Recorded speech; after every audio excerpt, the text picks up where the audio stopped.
Let's talk about this dynamic programming thing.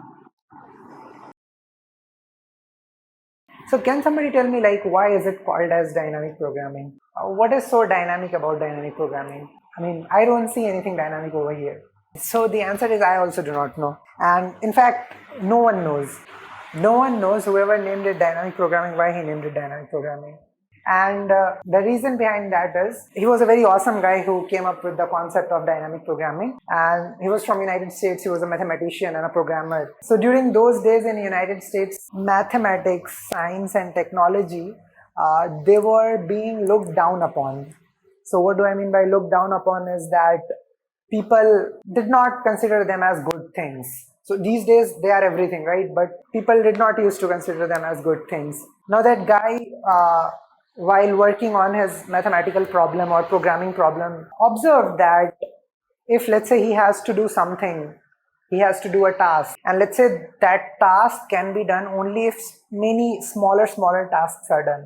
In the moment he does a small task, that small task might appear in front of him again. So what to do in that case? A simple example could be, let's say you open LinkedIn, okay, and LinkedIn server throws away the content of your profile or the content of your timeline to you. Now let's say you refresh the web page again, so again it has got to do that, right? Now doing the same thing over and over again is going to take a lot of time. So if you know that something might be repeated, some problem might be repeated, a great idea is to store its solution somewhere.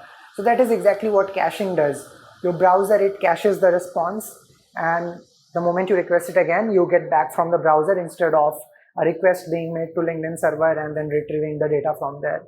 Okay, so that is how he came up with this thing, that a problem can be broken down into many sub-problems, and solving them and storing their solution. It's not just about solving them. Solving part is also done by recursion, but recursion does not store solution to any problem anywhere.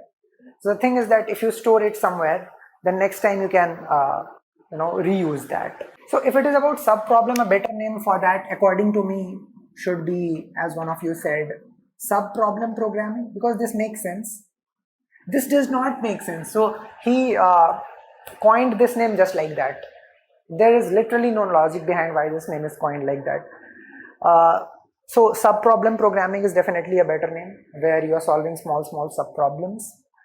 Another name that maybe you could have given to it could be something like this. So I think before that, let us solve a problem. Okay, let us solve a problem of printing first n triangular numbers. Printing first n triangular numbers. This n is given to you. So I'll tell you what triangular number is. It's a very simple thing which you have already done before. So first triangular number is 1. Second triangular number is 1 plus 2. Third triangular number is 1 plus 2 plus 3. Next is 1 plus 2 plus 3 plus 4. Next is 1 plus 2 plus 3 plus 4 plus 5. So if somebody asks me to print the first 5 triangular numbers, first triangular number is 1, next is 3, next is 6, next is 10, next is 15. So this is what the definition of triangular numbers is. And now someone is asking you that, hey, print me the first n triangular numbers. Can you tell me the time complexity? If the requirement is to print n triangular numbers, in how much time can you print them all out? All of you can do it in order n? Very good. One way to think of it could be that, let's say I am running a loop from 1 to n. And in the ith iteration, my intention is to print the, ith triangular number. So I know that ith triangular number is the sum of natural numbers from 1 till I. So for that, what I can do is I can initialize a sum 0, and then I can write a loop here which can run all the way from 1 to I, and then every time I'll do sum plus equals to j. And once this loop is over, then I'll print this sum. So I can say that, hey, ith triangular number has been calculated in I amount of time. Will it give me the expected output or not? That's my simple question. Can somebody tell me that? It will give, right? It will give. But what will be the time complexity of this? The time complexity of this will be order n square, because for I equals to 1, the number of operations performed by inner loop is 1. For I equals to 2, it will be 2. It's like for here, you just did one iteration, 2 iterations, 3 iterations, 4 iterations, 5 iterations. So for nth, you will do n iterations. So number of iterations are sum of 1 to n, which is order n plus 1 by 2, which is order of n square. But don't you think this is redundant? It is, right? Why this is redundant is because if I know the third triangular number, I'm going to call it T3. If I know the third triangular number, can't I get fourth triangular number just by adding 4 to it? The point is that if I have solved a problem before, I know that my next bigger problem contains the previous problem as a subproblem. So this thing is being reflected over here. This thing is being reflected over here. So if this property is present, where I can say that a larger problem can be solved from the solution of a smaller problem, this property has a big fancy name, no need to get scared from that. It's called as optimal substructure. The solution to my current problem depends upon the solution to previous problems. So this thing is called as optimal substructure. So technically what I can say is something like this. If let's say I have to write the code, I'll say that, hey, let me start with a sum of 0, and then every time what you do sum plus I, sum plus equals to I. And in your ith iteration, this sum is 1, okay? So, and that is your first triangular number, so you can simply see out this sum. In your next iteration, this sum will be added with 2, and then it will become 3, and that is your second triangular number. So this way, I have easily reduced the complexity of my code from order n square to order n. Why? Because this sum at any point of time was equal to the previous triangular number, and as I told you, if I have previous triangular number, getting the next triangular number is just like adding a new thing to it, and that new thing is I, where I is the ith triangular number that I want to get. Okay, now with respect to this thing, I can say that, hey, triangular n, let's say triangular n denotes nth triangular number. So can I say that nth triangular number is n minus 1 is triangular number plus something? Can someone tell me what is that something? Yes, that should be n, right? A bigger problem depends on a smaller problem. If I know this, I can find this just by 1 multiplication, which is in order 1. And technically whatever is being done over here is something like this only, yes or no? That is just a mathematical way of writing whatever I am doing, yes or no? Right? And what is this kind of relationship called as? This kind of equation, it has a name, I have taught you before. What is it called as? Yes, this is called as recurrence relation or recurrence equation, whatever you call it. So I think a better name could be recurrence programming, right? And some people even call it recurrence programming. Some people say that, yeah, this is recurrence programming, because in DP you don't do anything.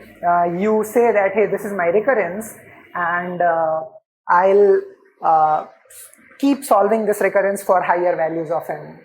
And of course, to solve, because I know that n depends on n minus 1, n minus 1 depends on n minus 2, n minus 2 depends on n minus 3. So this can't go on and on and on like that. This has to stop somewhere, and that is your base condition, right? That is where you will say that, hey, triangular of 1, which is my first triangular number, is equal to 1. And now once you have this, then you can generate everything else. So another way of writing this code could have been like this. I take an array of size n plus 1, okay, and I initialize triangular of 1 as 1. And now I write something like this: for I varying from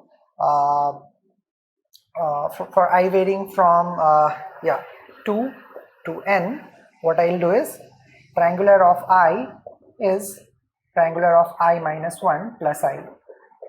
So what will happen is triangular of 2 will be 1 plus 2, which is 3. Triangular of 3 will be triangular of 2 plus 3. This is how you can go on and on and on. And by the time this code is over, this thing would have contained the all the triangular numbers from 1 to n. So you will keep on seeing that in DP, it might be a complicated problem, it might be DP on trees, it might be DP on graphs, it might be DP on bit masks, can be DP on anything. But at the end of the day, whatever I'll be doing is this thing only, this thing. So a better name can be something like recurrence programming. It is very easy to do recurrence programming by writing a simple for loop.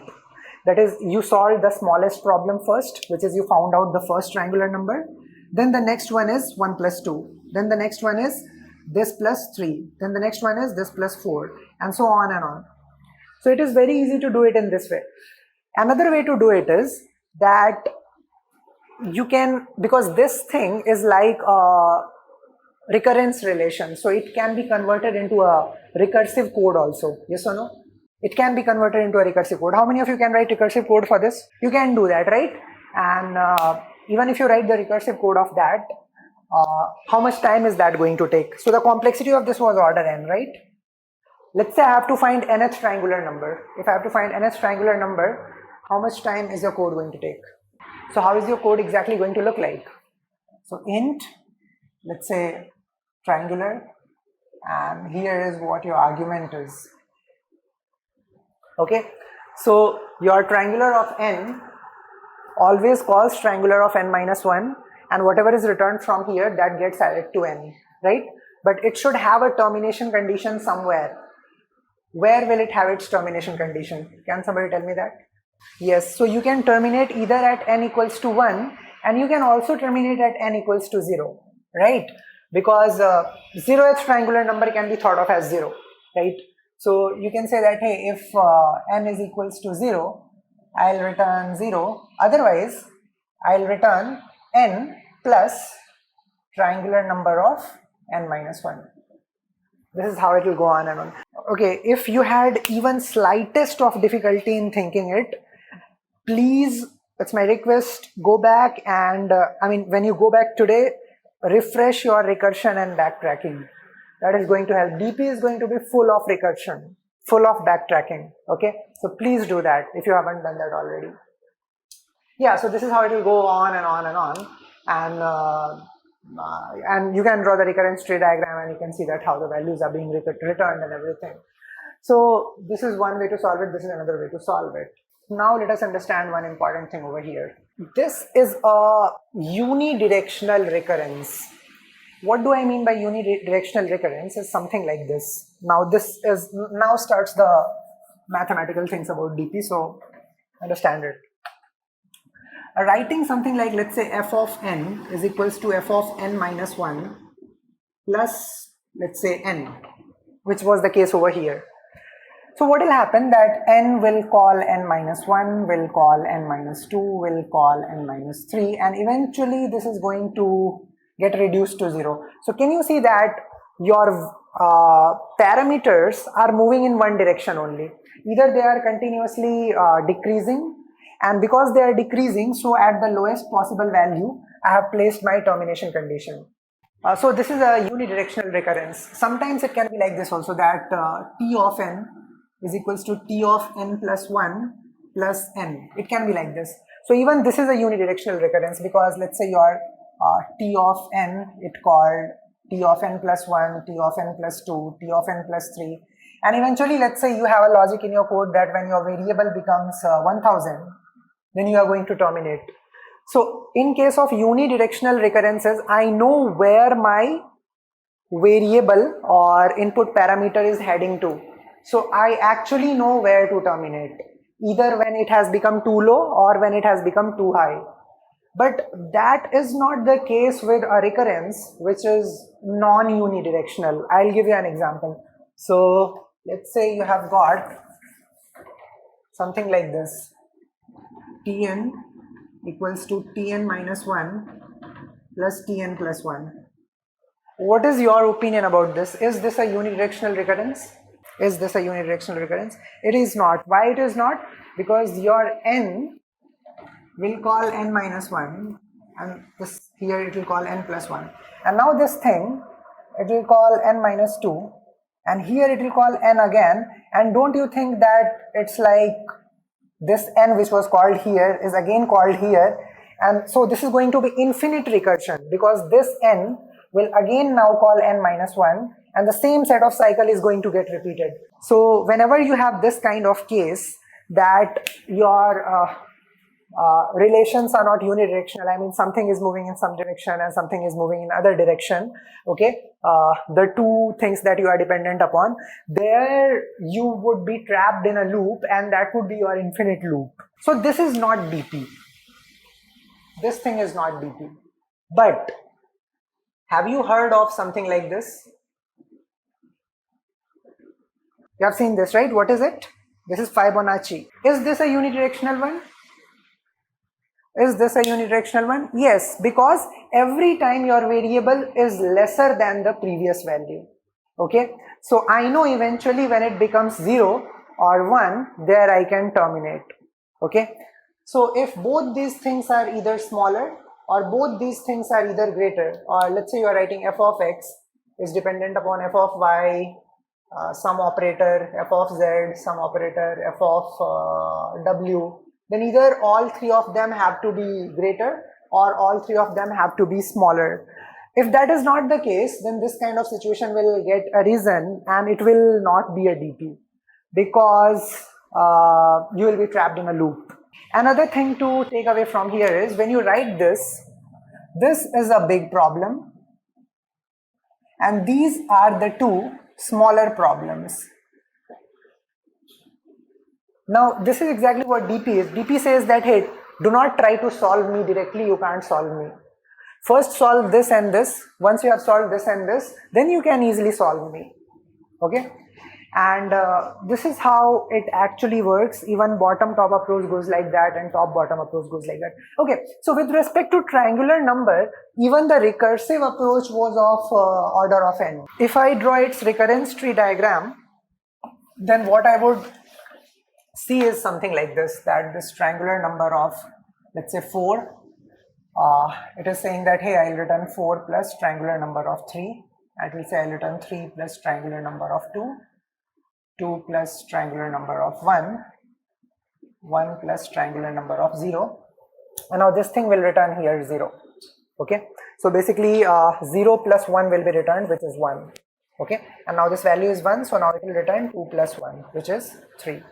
Okay, so this is how values get returned. Did it ever happen? Now each of these nodes, what do I mean by node? Node is nothing but a function call. Node is nothing but a function call. Each of these nodes are different, yes or no? Did it ever happen that triangular of x got called 2 times or 3 times? Did it ever happen? It never happened, right? So in this case, it is not at all happening. But why it did not happen? Because my one function was calling just one another function, which was just smaller than this. But what is your opinion about this? If I try to solve a Fibonacci number problem using recursion, what is your hunch? Will there be repeating problems or not? They will repeat. Okay, and I'll just try to show you how do they repeat. Before that, I would like to, before I move on to Fibonacci, I want to talk more things over here. Another thing is that while teaching you recursion, I had spoken about a thing called as state. I had spoken that each node has a state, right? What is the state? So state is those arguments that change and define a unique subproblem. This is very important thing. So here there is only one argument and that argument keeps on changing. And triangular of 2 tells me that I am looking out for second triangular number. Triangular of 4 tells me I am looking out for fourth triangular number. So I can say that, hey, just one variable is sufficient to denote a problem uniquely. Just one variable is sufficient here to denote a problem uniquely. And if that is the case, I can say that, hey, the state of this problem is a one-dimensional state. I can just have one variable that uniquely defines a problem, and that's how my job will get done. But it is not the case everywhere. I'm just trying to give you an example. Let's say you have to denote, there is a big array and you have to denote a subarray. How many variables do you need to denote a subarray. Can a subarray be denoted by just one variable? It cannot be, right? You need two variables. So one of you have written 1, you can't do it using 1. You need I as well as j. Just I will also not help because there are many subarrays that start from I, and just j will also not help because there are many subarrays that are ending at j. So you need both I and j. So see, one style, now because you are learning DP, so you have to learn different styles in which you can represent a particular thing. That thing can be anything. It can be subarray, it can be substring, it can be subsequence, it can literally be anything. Okay. So let's say this is the subarray that I am talking about. So one way to represent it is by telling its start point and end point and passing that to a function. There is one more style. If let's say I know that there is a subarray that starts from I and has a length of L, then passing I and L will also be sufficient. So this is the skill that you have to learn. So sometimes this helps, sometimes this helps. The question is sometimes tricked in a way that you cannot use this, you have to use this. Even if this is the case, my problem is a 2D problem, and even if this is the case, my problem is a 2D problem. Yeah, so that was about states. We will talk more about it later. With respect to triangular numbers that I was printing over here, let's say I'm using this approach. So what is the space complexity of this approach? How much extra space did I use? So you can clearly see that I used order and extra space. Okay, order and extra space by creating a separate array. But let's say the question is to only return the nth triangular number. If I just have to return the nth triangular number, in that case also will you need an extra array? You don't need it, right? I can just do it using a single variable like here.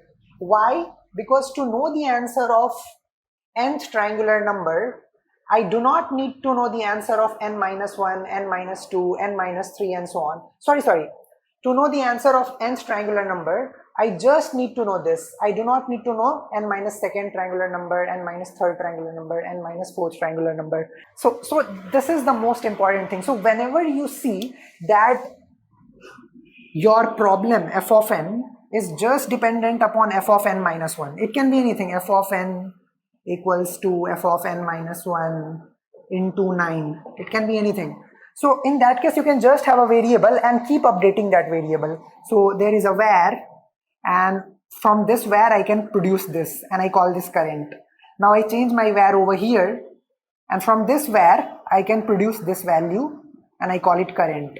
So this is the way I can generate the things. So using this approach, I can basically scrap this approach by this approach. Okay. Now take a look over here. Can somebody tell me the space complexity in this case? Do not forget that is recursion, right? So although I did not create any extra array, but how much is the size of recursion stack going to be? The size of recursion stack will be order n, right? And because of that, the space complexity will be order n. So do you see that, hey, if a recurrence relation is given and I use recursive approach, at least recursive space is going to be taken, right? But if I use an iterative approach and apply the same thing, I can cut down my space. Do you see this thing? Yes or no? And this is a very, very important observation at this point of time. Okay.